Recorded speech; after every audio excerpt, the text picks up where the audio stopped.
Hamming it up, unpacking the drama.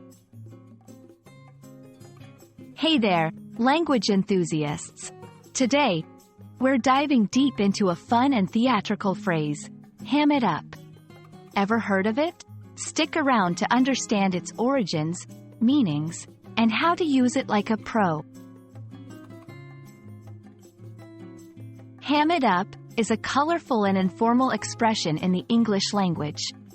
When someone is said to ham it up, they are overacting or being overly dramatic in a situation. It's usually used in a playful or humorous context. Imagine someone pretending to be a tragic actor on stage, exaggerating their emotions. That's hamming it up. Now that you know what it means, let's dig into its origins. The term ham was originally used in the early 20th century as a slang term for an amateurish actor. There are theories that it may have derived from hamfatter, which referred to a mediocre or poor actor. The idea is that a ham actor might overact, trying too hard to impress.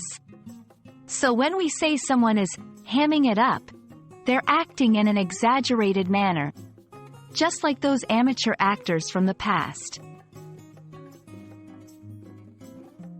Ready to ham it up in your conversations?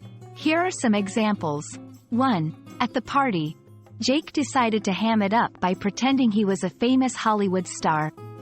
2. Whenever she tells a story, she always hams it up to make it more entertaining. 3. Don't ham it up too much during the play. It's a serious scene. So there you have it.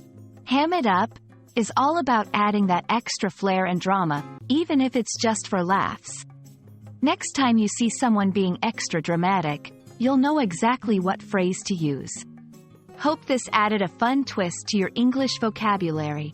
Until next time, keep exploring and enjoying the beauty of language.